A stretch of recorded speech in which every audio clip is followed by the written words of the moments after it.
Elon മസ്കിൻ്റെ space X ഇന്ത്യയിൽ പ്രവർത്തനം ആരംഭിക്കുന്നു. സ്റ്റാർലിങ്ക് ഇൻ്റർനെറ്റ് സേവനത്തിന് സ്പേസ് എക്സുമായി കരാർ ഒപ്പിട്ട ജിയോയും ആദ്യം എയർടെൽ ഒപ്പിട്ടു.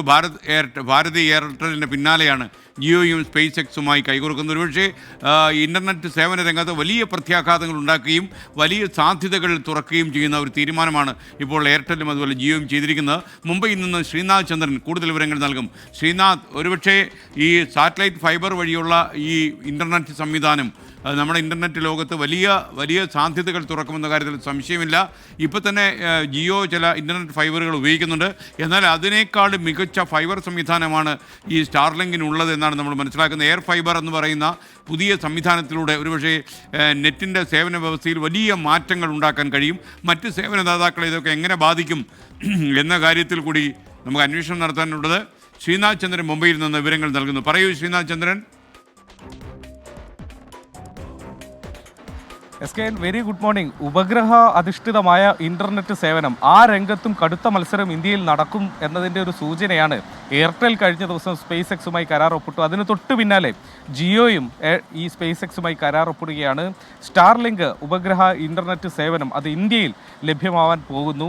അതിനുള്ള സൂചന നേരത്തെ തന്നെ കിട്ടിയതാണ്. നരേന്ദ്രമോദി ഈ എലോൺ മസ്കുമായി അമേരിക്കയിൽ വെച്ച് നടത്തിയ ചർച്ചയിൽ ഏതാണ്ട് ഒരു ധാരണയായതാണ്. നിലവിൽ ഇന്ത്യയിൽ അവർക്ക് സർവീസ് നടത്താനുള്ള അനുമതികളൊന്നും തന്നെ പല വകുപ്പുകൾ നൽകേണ്ടതൊന്നും അതൊന്നും തന്നെ അവർക്ക് കിട്ടിയിട്ടില്ല. അതുകൊണ്ട് ഈ സേവനം തുടങ്ങാൻ അല്പം കൂടി കാത്തിരിക്കേണ്ടി വരും. പക്ഷേ അതിനു മുൻപായി തന്നെ ഇന്ത്യയിൽ അവരോട് സഹകരിക്കുന്ന കമ്പനികൾ ആരൊക്കെയാകും എന്ന കാര്യത്തിലുള്ള ഒരു ചിത്രം വ്യക്തമാവുകയാണ്. എയർടെലും ജിയോയും അതിന് തയ്യാറെടുക്കുന്നു. ഈ സ്റ്റാർലിങ്കിൻ്റെ സേവനം ഇന്ത്യയിൽ ലഭ്യമാക്കാനുള്ള ഉപകരണങ്ങളും മറ്റും ഇനിയിപ്പോൾ എയർടെലിൻ്റെയും ജിയോയുടെയും സ്റ്റോറുകളിലൂടെ ലഭ്യമാകും. വിദൂര തലങ്ങളിലുള്ള, അതായത് ഈ ഒപ്റ്റിക്കൽ ഫൈബർ വഴിയോ അല്ലെങ്കിൽ ടവറുകളും ഒക്കെ തന്നെ ഇല്ലാത്ത ചില മേഖലകളൊക്കെ ഉണ്ടല്ലോ, ഈ ഗ്രാമീണ മേഖലയിൽ മറ്റും, അവിടെയൊക്കെ ഇതിൻ്റെ സേവനം യഥാർത്ഥത്തിൽ കാര്യമായി ഉപയോഗപ്പെടുത്താൻ പറ്റും.